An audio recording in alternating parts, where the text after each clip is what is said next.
Ассалому алейкум бинандаҳои азизу арҷуманд. Нашри навбатии барномаи иттилоотии ахборро мустақиман аз телевизиони Тоҷикистон манзуратон мегардад. имрӯз асосгузори сулҳу ваҳдати миллӣ, пешвои миллат, президенти ҷумҳурии Тоҷикистон муҳтарам Эмомалӣ Раҳмон ҳисоботи раиси вилояти Суғд, раисони шаҳрҳои Кӯлоб, Норак ва ноҳияҳои Вахш, Файзобод, Нуробод, Рашт ва Лахшро оид ба рафти корҳои пешгирӣ аз паҳншавии вируси COVID-19 шуниданд.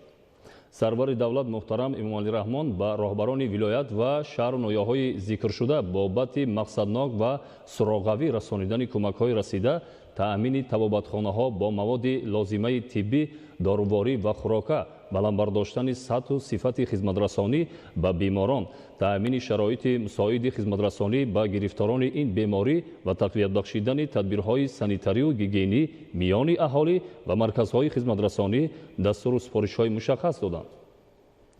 пешвои миллат муҳтарам Эмомалӣ Раҳмон миннатдории худро ба ҳамаи табибону кормандони соҳаи тиб, ки бевосита дар мубориза ба ин беморӣ ва табобати беморон машғуланд, баён намуда иброз доштанд, ки ҳаёти ҳар як бемор аз сатҳи баланди касбӣ ва маҳорату таҷрибаи духтурон сахт вобастагӣ дорад. дар анҷом президенти ҷумҳурии Тоҷикистон муҳтарам Эмомалӣ Раҳмон ба роҳбарони шаҳру ноҳияҳои зикргардида дастур доданд, ки дар ҳамкорӣ бо ситоди ҷумҳуриявӣ оид ба пешгирӣ ва мубориза бо COVID-19, пешгирӣ ва табобати мубталоёни ин бемориро зери назорати қатъӣ гирифта, ҷиҳати рафъи камбудию норасоиҳои пешомада чораҳои саривақтӣ андешанд. дар заминаи қарори ситоди ҷумҳуриявӣ оид ба пешгирӣ аз паҳншавии бемории коронавирус COVID-19, ки дар доираи амри асосгузори сулҳу ваҳдати миллӣ, пешвои миллат, президенти ҷумҳурии Тоҷикистон муҳтарам Эмомалӣ Раҳмон аз 18 марти соли 2020 таъсис дода шуд, ҷиҳати расонидани кӯмак ба хотири ҳифзи солимии ҷомеа суратҳисоби махсус таъсис дода шудааст. мувофиқи маълумоти охирин дар суратҳисоби мазкур 9 миллиону 100 ҳазор сомонӣ ва 35,247 доллари Штатҳои Муттаҳидаи Америка ҷамъ шудааст. маблағи мазкур барои харидории таҷҳизот, маводи тиббӣ ва фароҳам овардани имконияти мусоид барои муолиҷаи беморони гирифтори бемориҳои сироятӣ аз ҷумла коронавирус COVID-19 истифода мешавад. ҳамзамон ситоди ҷумҳуриявӣ оид ба пешгирӣ аз паҳншавии бемории коронавирус COVID-19 ҷиҳати амалисозии тадбирҳои нишонрас дар самти пешгирӣ ва муолиҷаи беморони гирифтори ин вирус ба таври шабонарӯзӣ фаъолият доранд. ба ҳолати 14 майи соли 2020 дар муассисаҳои табобатии мамлакат 4299 нафар зери назорати табибон қарор дошта, 907 нафар бо ташхиси сирояти коронавирус ошкор гардиданд. 29 ҳолати фавти шаҳрвандон аз ин беморӣ ба қайд гирифта шудааст. дар як шабонарӯзи охир 403 нафар пас аз гузаронидани ташхису муоина дар ҳолати қаноатбахш аз муассисаҳои табобатӣ ба хона ҷавоб дода шуданд. вазорати тандурустӣ ва ҳифзи иҷтимоии аҳолии ҷумҳурии Тоҷикистон аз сокинони мамлакат эҳтиромона хоҳиш менамояд, ки бо мақсади пешгирӣ аз паҳншавии бемории коронавируси нав COVID-19 қоидаҳои гигиенаи шахсиро қатъиян риоя намоянд. яке аз мушкилии асосие, ки саломатии инсонро зери хатари вирус ва микробҳои гуногун қарор медиҳад, ин сатҳи пасти системаи иммунитети организм мебошад. агар системаи иммунитети инсон дар сатҳи хуб инкишоф ёфта бошад, организм метавонад бо ҳама гуна бемориҳои сироятӣ мубориза барад. гузориши навбатӣ оид ба баландбардоштани иммунитет омода гардидааст. иммунитет системаи биологиест, ки организмро аз микроб ва вирусҳо ҳифз менамояд. агар системаи иммунитет дар организм вайрон шавад, инсон ба бемориҳои вазнини сироятӣ, илтиҳоби шуш бо аломатҳои фасодгирии устухон, органҳои дарунӣ, ҳарорати доимии бадан ва бемадорӣ рӯбарӯ хоҳад гашт. организми инсон бе системаи иммунитет танҳо чанд рӯз зиндагӣ карда метавонаду халос. бо мақсади баланд бардоштани иммунитети инсонҳо дар ҷаҳон ва пешгирии бемориҳое, ки ба воситаи иммунизатсия идора карда мешаванд, аз овони кӯдакӣ дар давраҳои муайяни ҳаёт гузарондани иммунизатсия ҳатмӣ ва бисёр муҳим аст. ҳама гуна омилҳое ки солимиро мустаҳкам мегардонанд иммунитетро низ устувор месозанд.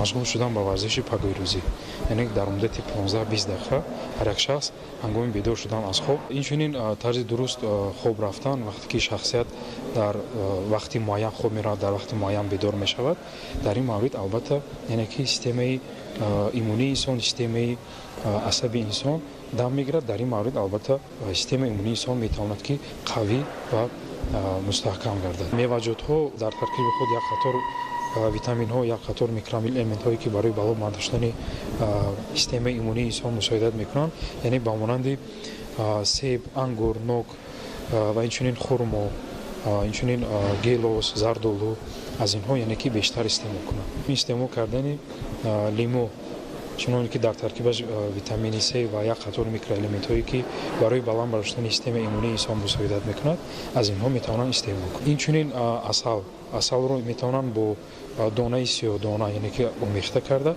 аз он ҳар пагӯҳирӯзӣ яъне ки як қошуқча дар дили наҳорӣ истеъмол кунанд. Албатта ин метавонад ба системаи иммунии инсон як таъсири мусбӣ расонад. илми тиб исбот намудааст ки иммунитети организмро ягон номгӯи доруворӣ устувор намегардонад. танҳо истеъмоли ғизои солим, тарзи ҳаёти солим, тартиботи дурусти рӯз, хоб ва истироҳат ва обутоби пайвастаи бадан метавонад солимии шуморо ҳифз намояд. зульфия раҳимзода, меҳрӯзи ҷумъа, фирӯзи мусо, ахбор.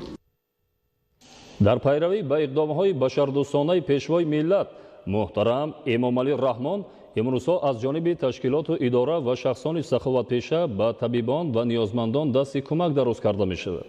ин навбат аз ҷониби шахсони саховатпеша ба маркази шаҳрии рақами 1 ба номи Ахмед Каримови шаҳри Душанбе кӯмаки инсондӯстона расонда шуд.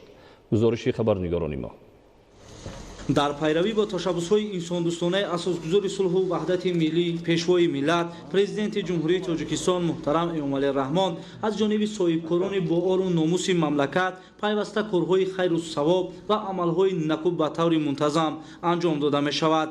аз ҷумла аз ҷониби соҳибкори ватандӯст Файзулло Алиев ба маркази шаҳри рақами 1 ба номи Ахмед Каримови шаҳри Душанбе маъруф бо номи Якум Советский вобаста ба вазъияти имрӯзаи мамлакат яъне хуруҷи бемории сирояти COVID-19 ҷиҳати гузоштани саҳми худ дар самти пешгирии бемории COVID-19 ва табобати саривақтӣ беморини сироятёфта як кӯмаки хайрхоҳона карда шуд. кӯмаки мазкур ки он барои таъмини беморхона ва муолиҷаи барвақтии беморон расонида шуд, он аз маводи дорувори зиддивирусӣ аз қабили анаферон, азитромитсин, қурсҳои махсуси зиддивирусӣ, инчунин маҳлулҳои антисептикӣ иборат мебошад. дар маҷмӯъ кӯмаки мазкур маблағи зиёда аз 20 000 сомониро дар бар мегирифт. дар пайравии сиёсати пешвои миллат муҳтарам Эмомалӣ Раҳмон иқдом гирифтам ки ба беморхонаи рақами 1 шаҳри Душанбе ба номи Ахмед Каримов маводҳои доруворӣ ки зидди ин вирус мебошад, ациклавир, анаферон, левофлоксасин, азитромитсин бо ғайраҳо кӯмак расондам. оянда бо дигар низ беморхонаҳо кӯмаки худро мерасонам. табибони маркази тиббии шаҳри рақами 1 ба номи Ахмед Каримов барои кӯмаки зерин ба ин соҳибкори ватандӯст миннатдорӣ баён доштанд. дар ҳақиқат дар ин лаҳзаҳои ҳасос расондани кӯмакҳои маводи доруворӣ ки махсусан зиддивирусӣ мебошанд муҳим ва саривақтӣ арзёбӣ мешаванд. бояд гуфт ки аз ҷониби ин соҳибкор рӯзҳои наздик ба ҳамин беморхона ҳароратсанҷи фосилавӣ ва дигар маводҳои тиббӣ кӯмак карда мешавад. Аҳлиддин Нурулло, Баҳодури Қурбон, Мақсади Мақсад, Дилшоди Хушвақт барои барномаи ахбор. ҳар нафар пеш аз ҳама бояд ба солимии худу наздиконаш аҳамияти ҷиддӣ диҳад, чун андак беэътиноӣ нисбат ба солимӣ метавонад ба бемориҳои табобатнашаванда бурда расонад. имрӯзҳо бемории сирояти коронавирус ҷомеаи ҷаҳониро ба ташвиш овардааст ва барои пешгирӣ ва бартараф намудани он кишварҳои олам дар мубориза мебошанд. дар ҷумҳурии Тоҷикистон низ корҳои пешгирикунанда дар сатҳи зарурӣ ба роҳ монда шудааст. гузориши хабарнигорони мо. ин як лаҳза аз ҷараёни корҳои безараргардонӣ дар ҳудуди пойтахт аст ки ҳамарӯза бо сафарбарии садҳо нафар аз мутахассисон ва техникаву таҷҳизоти соҳавӣ дар саросари шаҳри Душанбе анҷом мешавад. тадбире ки метавонад ҳар гуна вирусу микробҳои ангезандаи марезиҳоро маҳв кардаву аз густариши бемориҳои сироятӣ миёни аҳолӣ пешгирӣ кунад. амалиёти поккориву безараргардонии сартосарии пойтахт бо дастуру супоришҳои бевоситаи президенти мамлакат муҳтарам эмомалӣ раҳмон ва раиси шаҳри душанбе муҳтарам рустами эмомалӣ дар доираи тадбирҳои вобаста ба пешгирии хуруҷи бемории covid-19 байни шаҳрвандон шабонарӯзӣ роҳандозӣ мегардад.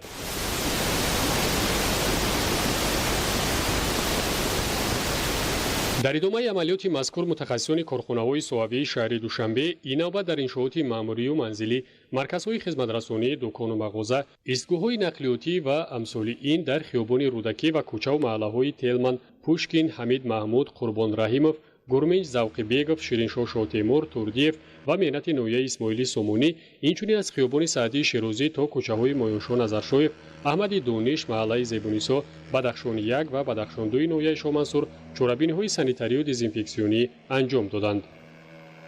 амалиёти навбатии безараргардонӣ дар пойтахт бо усули дудӣ тавассути сӯзонидани маҳлули махсуси алмадез анҷом шуд. мутахассисон мегӯянд маҳлули мазкур хусусияти маҳви ҳар гуна вирусу микробҳои барангезандаи бемориҳои сироятиро дар масоҳати зиёд дорад. тадбирҳои вобаста ба пешгирии бемориҳои сироятӣ аз ҷумла бемории сироятии covid-19 зери таваҷҷӯҳи доимии пешвои миллат ва роҳбарияти мақомоти иҷроияи ҳукумати давлатии шаҳри душанбе қарор дорад ва ин гуна поккориву безарарсозии кӯчаву маҳаллаҳо ҳамарӯза идома меёбад. маҳлулҳои барои ин кор истифодашаванда бошад ба қадри кофӣ дар анборҳои корхонаҳои марбута захира шудааст. ин аст ки давоми як шабонарӯзи гузашта дар ҳудуди шаҳри душанбе 20 маҳалла, 33 кӯча, 334 бинои баландушона ва 679 хонаҳои ҳавлӣ, 6 корхонаи муассиса ва ташкилот, 52 маркази хизматрасонӣ, 25 марказҳои савдои хурду калон, 29 майдончаи варзишӣ, 20 партовгоҳ, 2 муассисаи таҳсилоти миёнаи умумӣ бо истифода аз 49 тоннаю 350 литр маҳлули хлор поккорӣ шуданд. мавриди зикр аст ки пешвои миллат президенти кишвар муҳтарам эмомалӣ раҳмон ва раиси шаҳри душанбе муҳтарам рустами эмомалӣ айни замон ҷиҳати пешгирӣ ва табобати навъи нави коронавируси covid-19 тамоми тадбир ва чораҳои заруриро амалӣ намуда истоданд. дар ин баробар раёсати тандурустии мақомоти иҷроияи ҳукумати давлатии шаҳри душанбе низ аз тамоми сокинон даъват ба амал меорад ки қоидаҳои беҳдошти шахсиро қатъиян риоя карда дар ҳолати пайдо гардидани нишонаҳои ин беморӣ фавран ба табиби оилавии минтақаи хеш муроҷиат намоянд. гурӯҳҳои сайёри зудамали кумитаи ҳолатҳои фавқулода ва мудофиаи гражданӣ назди ҳукумати ҷумҳурии Тоҷикистон бо мақсади пешгирӣ аз сирояти коронавирус ба кӯчаю хиёбонҳо, маҳаллаҳо, муассисаҳо ва майдончаҳо дар ҳудуди шаҳри Душанбе корҳои поксозиро идома медиҳанд. аз 9 то 12 майи соли равон кормандони кумита аз хиёбони Садриддин Айнӣ то кӯчаи Аҳмади Дониш, маҳаллаҳои Зебунисо, Бадахшон 1 ва 2 бо истифода аз техникаҳои махсус ва воситаҳои дезинфексионӣ чорабиниҳои санитарию поксозиро гузарониданд. инчунин кормандони кумита дар бозорҳо ва истгоҳҳои нақлиёт ки дар ҳудуди ин маҳаллаҳо ва кӯчаю хиёбонҳо ҷойгиранд бо истифода аз маҳлулҳои кимиёвӣ корҳои дезинфексиониро гузарониданд. дар рафти корҳои дезинфексионӣ гурӯҳҳои зудамали кумита бештар аз 20 000 литр маҳлули гипохлориди натриро истифода намуданд. ғайр аз ин бо мақсади роҳандозии корҳои таблиғотӣ кормандони кумита миёни мардум дар бораи коронавирус ва роҳҳои ҳимоя аз он корҳои фаҳмондадиҳӣ гузаронида ба аҳолӣ варақаҳои таблиғотӣ тақсим намуданд. муҳаммад Нумизода, Убайдуллои Сайвалӣ, Ахбор.